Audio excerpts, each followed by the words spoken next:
La rebelión de Lucifer. Autor Juan José Benítez. Capítulo 5, parte 12. Protegida por aquellas manos de oro, en efecto, con la empuñadura dirigida hacia la cabeza, había surgido finalmente lo que tanto ansiaba. Al contemplar la vaina, finamente labrada en oro, así como la citada empuñadura, delicadamente trabajada en oro granulado y adornada a intervalos con bandas de cristal de roca coloreado, Sinué se vio asaltado por una tremenda duda. ¿Se hallaba ante la primera o la segunda daga? La criptografía descifrada en la puerta tabicada solo hacía alusión a una primera daga que debía señalar hacia Dalmacia y una segunda que apuntaba, según la interpretación del investigador, hacia el traidor, Oremed. ¿Qué debía ser? ¿Cómo saber si aquel hermoso puñal era el primero o el segundo?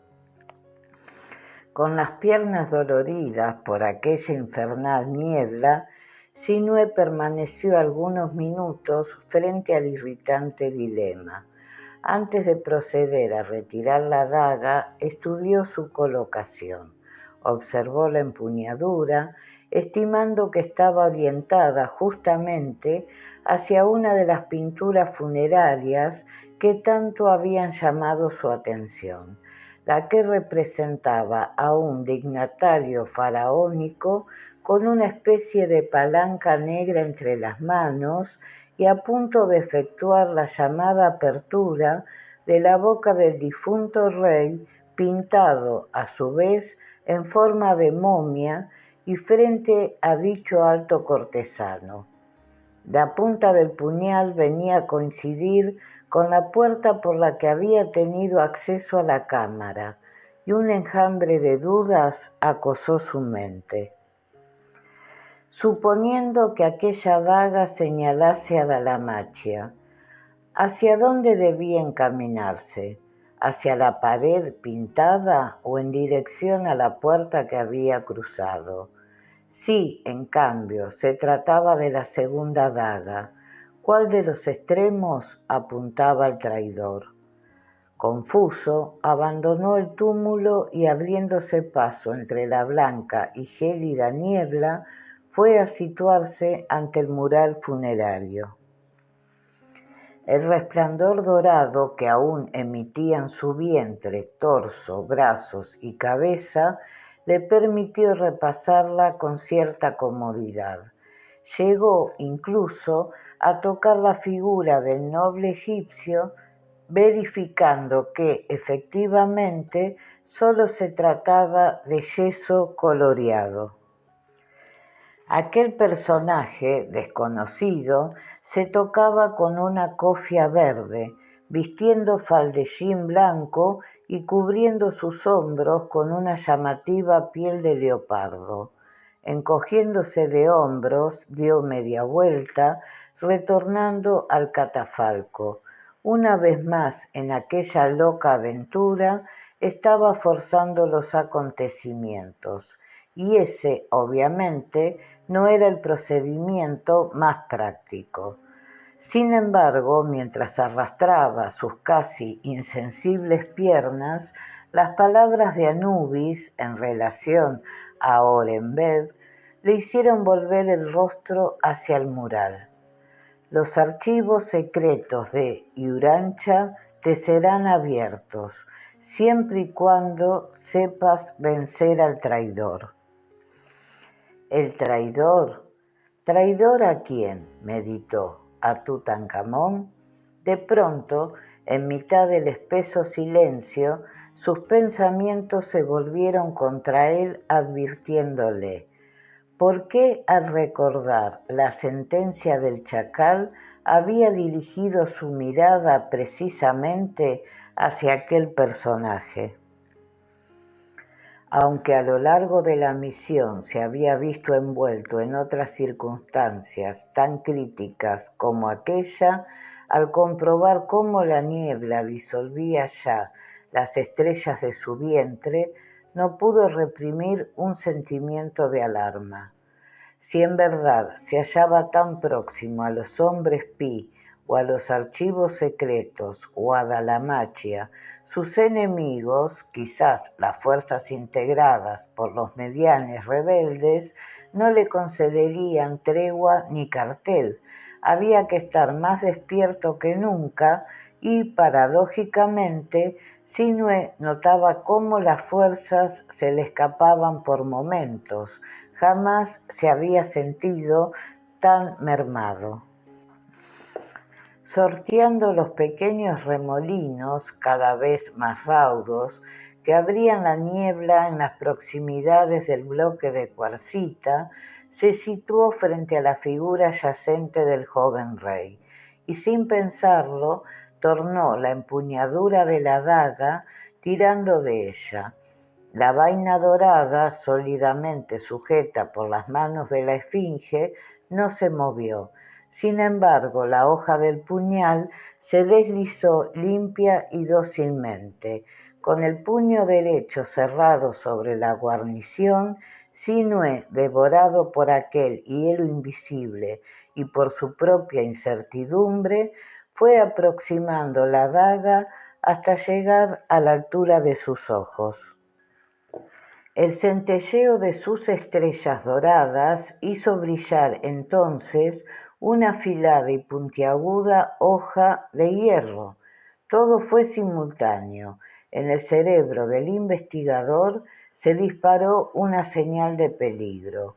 Los ojos de las diosas aladas se abrieron y los 8 boomerangs se estremecieron mientras un fogonazo azul partía del puñal cegando a Sinue.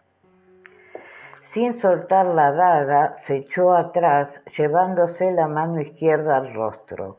Cuando al fin aquella silenciosa explosión luminosa que había brotado de la hoja de hierro fue disipándose en sus dolorosas retinas, él y Uranchiano descubrió asombrado que las 4 diosas protectoras no flotaban ya sobre el catafalco.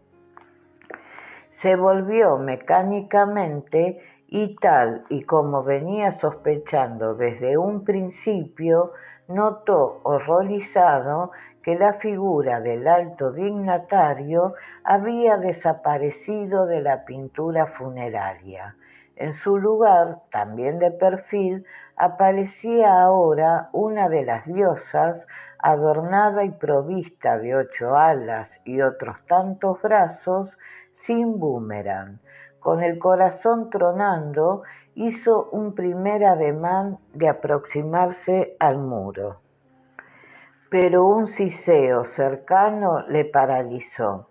Era el primer sonido que escuchaba en la penumbra de la cripta desde que desaparecieran Anubis y su agitada respiración, y llegaba nítido a su espalda. En un primer momento creyó reconocer aquel sonido, pero, estremecido, rechazó una idea tan escalofriante. Con sumo cuidado fue volviéndose y lentamente, con la daga en alto, se asomó al interior del túmulo. El hielo que atravesaba su cuerpo se propagó en sucesivas oleadas hasta desembocar en el corazón. Pero aquel frío que atornillaba ahora su pecho no procedía de la niebla, sino del fulminante pavor que le había provocado la visión del segundo ataúd. Sobre el oro y el vidrio multicolor de la figura yacente se retorcían 8 silbantes cobras. Paralizado y con el brazo en alto, Sinue recordó los boomerang. Dios mío, se dijo a sí mismo, sintiendo cómo el hielo encharcaba su garganta. Primero fueron cuerdas, después boomerang de ébanos, y ahora se han convertido en serpientes.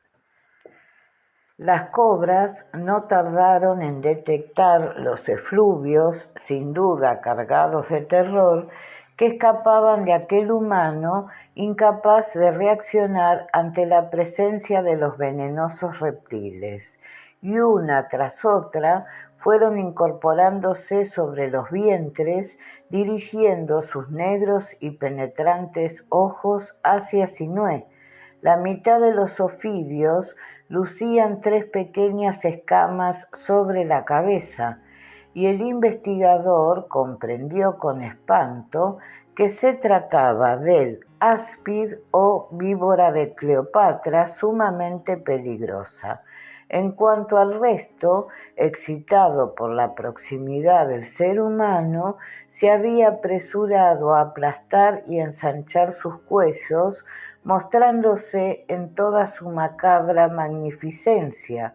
Estas últimas, de cuello negro, tenían además la facultad de lanzar el veneno a los ojos del adversario. Sinue lo sabía y, medio hipnotizado por el siseo y la lenta oscilación de las cabezas de los reptiles, creyó llegado su fin.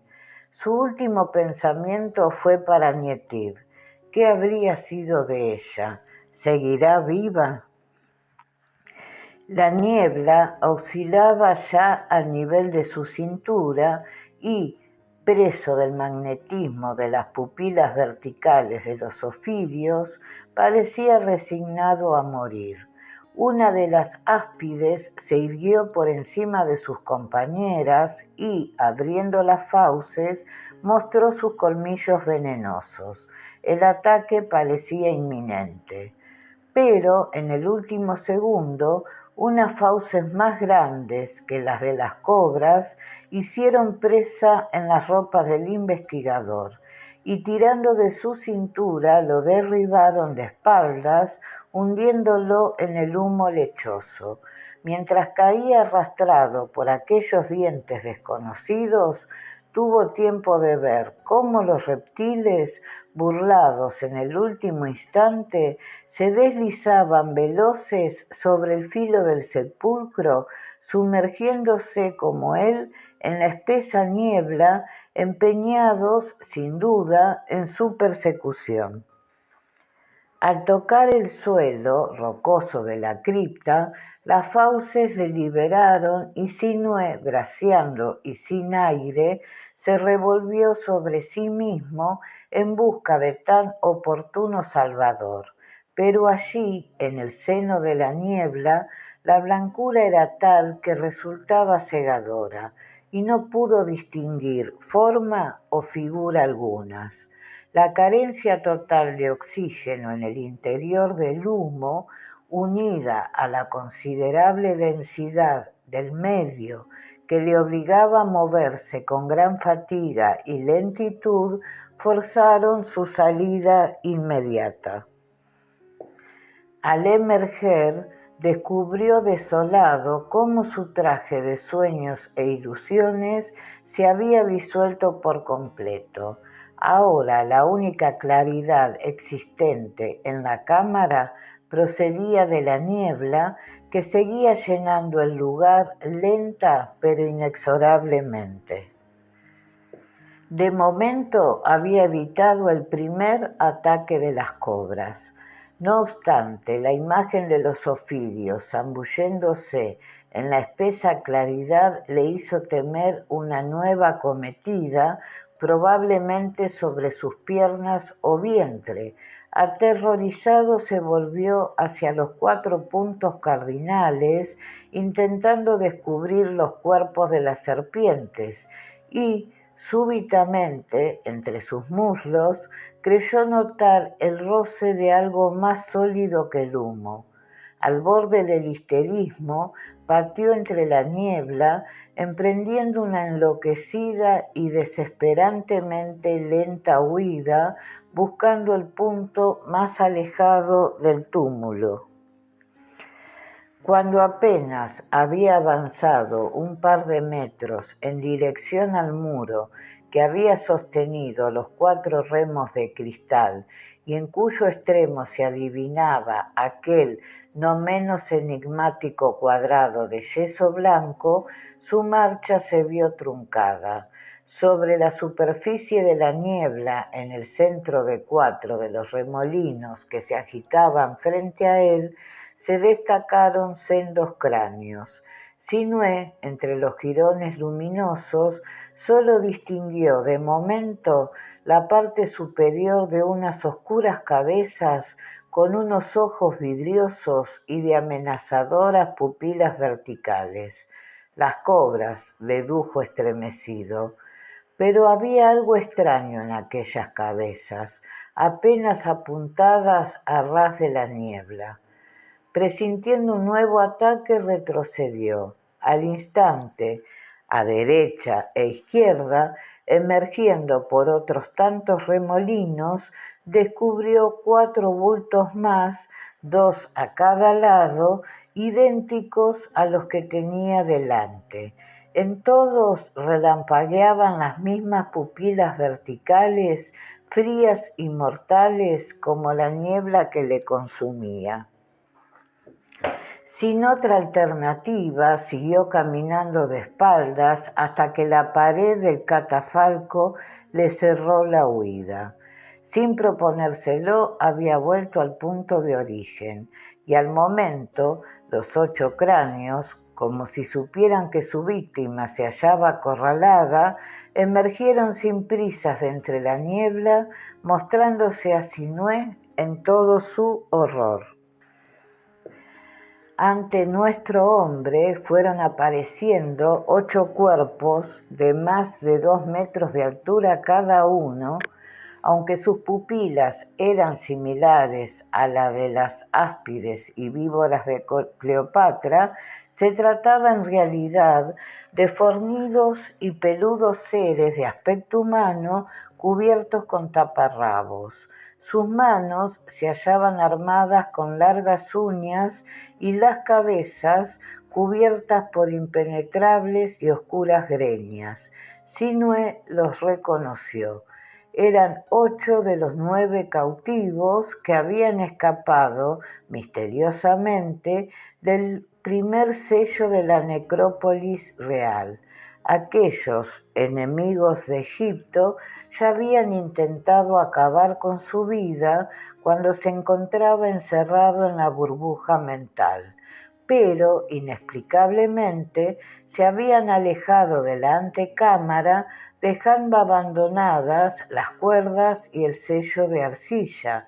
Este último, así como la 9ª cuerda, seguían en poder del investigador. Impotente, vio cómo los cautivos levantaban sus garras dispuestas para un ataque que, en esta ocasión, no se vería rechazado por esfera mental alguna. Al unísono, como autómatas, las 8 bestias fueron cerrando el cerco hasta que al fin el indefenso y uranchiano se vio físicamente rodeado y sin resquicio por el que intentar la huida, una fuga que, a la vista de la corpulencia y ferocidad de aquellos monstruos, no hubiera prosperado jamás. Triunfantes, los rostros de azabache de los cautivos esbozaron sendas y diabólicas sonrisas, proclamando así lo que parecía un fulminante final. Y fue en esos críticos segundos cuando las curvadas uñas, largas como colas de escorpiones, se elevaban por encima de las cabezas de los prisioneros a punto de clavarse en su presa, cuando Sinué, con la niebla a la altura de sus costillas, intuyó dónde podía estar su salvación. El nombre inefable. Al observar de cerca la piel de los cautivos, corriosa y áspera como la arcilla de la que habían escapado, recordó las palabras sagradas. Su pronunciación le había franqueado el paso a la cámara sepulcral aunque muy posiblemente había traído consigo también el mágico vaciado del sello real. Había que arriesgarse. Quizás una nueva invocación del nombre obrara el milagro y aquellos seres de barro, Sinué, cosa extraña en él, pensó y actuó simultáneamente. Extrajo de su bolsillo el óvalo de arcilla y levantándolo con su mano izquierda, gritó: «Shem me forash». El eco golpeó los muros, las sonrisas se petrificaron y con ellas los cuerpos de los 8 cautivos, y la niebla, vertiginosamente como una blanca enredadera, se elevó por entre las musculosas extremidades de los prisioneros, cubriéndoles totalmente. En segundos, las 8 criaturas de arcilla quedaron convertidas en otras tantas estatuas de humo, pero aquella nueva mutación duraría poco. La niebla terminaría por caer a la misma velocidad con que se había levantado. Los remolinos desaparecieron y también los 8 cautivos, y Sinué, aliviado, se recostó exhausto contra el costado del sepulcro. Su respiro, sin embargo, fue breve. Al examinar el sello ovalado que conservaba entre los dedos, poco faltó para que, presa de un nuevo sobresalto, se le fuera de la mano. La casi totalidad de su superficie, a excepción del segmento superior, había recuperado su primitivo aspecto. 8 figurillas aparecían toscamente representadas en otros tantos altos relieves de barro. Eran los cautivos, arrodillados y con las manos nuevamente atadas a las espaldas. Pero faltaba uno y, por supuesto, la figura superior, la del galgo chacal. Con la niebla por el pecho, se preguntó dónde estaría Anubis y por qué había sido atacado por 8 de los 9 cautivos. Además, ¿quién le había salvado de las cobras? ¿Se trataba del chacal de madera al que había devuelto la vida? Y si era así, ¿por qué no había logrado verlo? ¿Dónde se escondía? ¿Es que aquella niebla no le afectaba? Él, en cambio, se sentía cada vez más débil. Cierto que la densa y nevada humareda había contribuido, y no poco, a la aniquilación de las bestias que le rodeaban, pero si no actuaba con rapidez, si no hallaba a Oremed, aquella misma bruma que cubría y lastimaba ya su pecho, podía convertirse en su tumba. ¿Qué hacer para enfrentarse al traidor?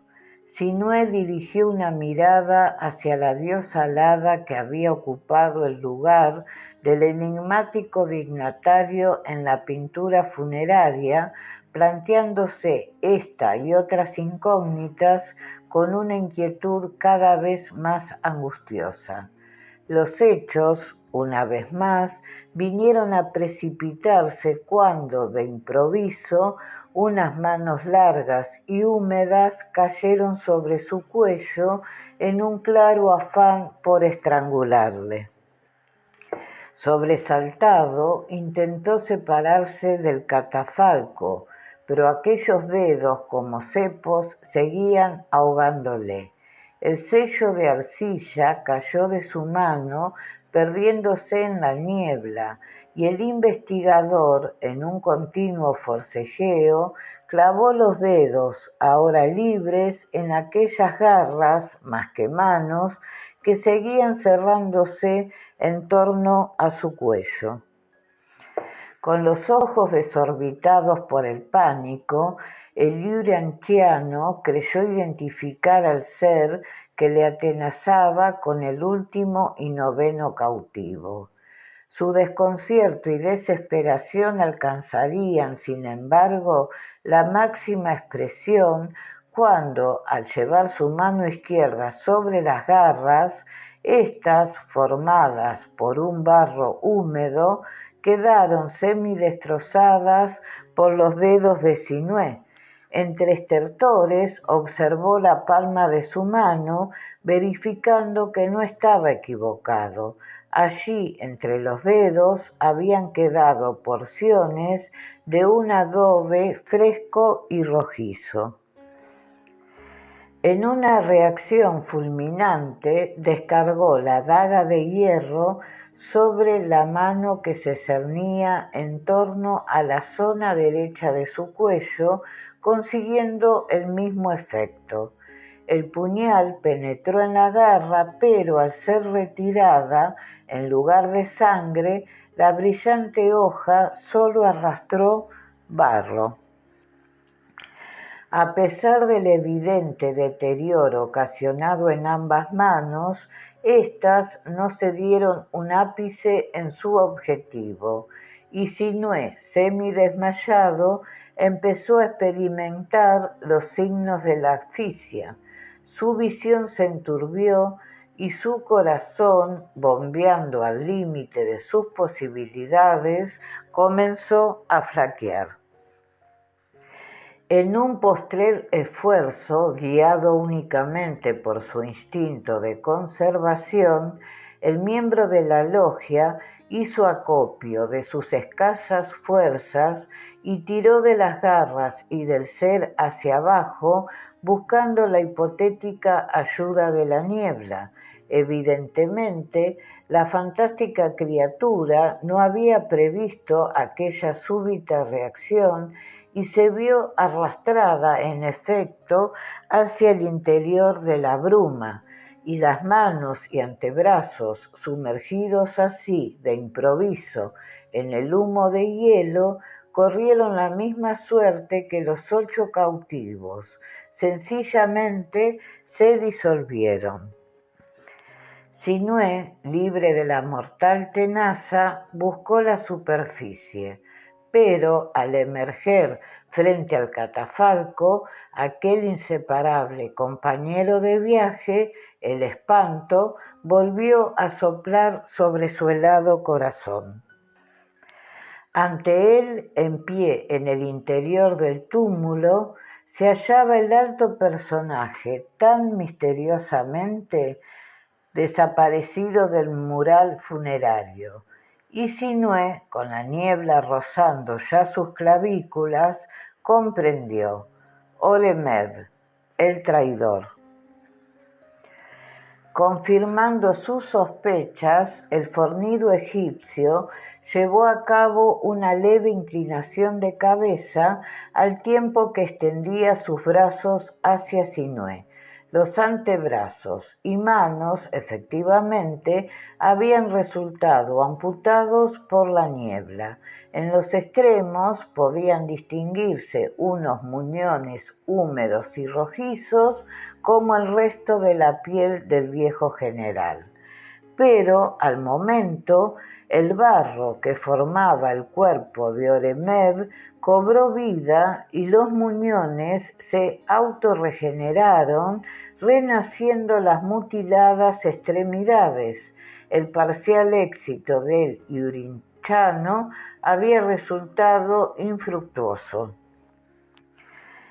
Y Oremed, clavando la mirada de sus enormes y almendrados ojos negros en su indefensa víctima, habló así: Escucha, extranjero, en vida del hereje rey Akenatón y de su hermano Tutankamón, fui enviado por Amón, mi señor, para recuperar el gran tesoro del reino en medio del mar y destruir el culto a Atón, vano intento de los fieles a Micael por restituir su perdida autoridad sobre Iurancha. Desde entonces soy el custodio de ese tesoro y nada ni nadie podrá entrar en la sala de Tot. Sinue solo comprendió a medias. Él había estudiado que aquel temido general, que conoció en efecto al faraón hereje y a su hermano, se había hecho con el trono de Egipto tras la muerte de Ay, el llamado Padre Divino y sucesor de Tutankamón. Y sabía igualmente que, siguiendo los consejos de las castas sacerdotales, había devuelto el culto y la gloria a uno de sus dioses, Amón, arrasando cualquier vestigio de aquella otra divinidad, Atón, suprema revelación del rey hereje Akenatón.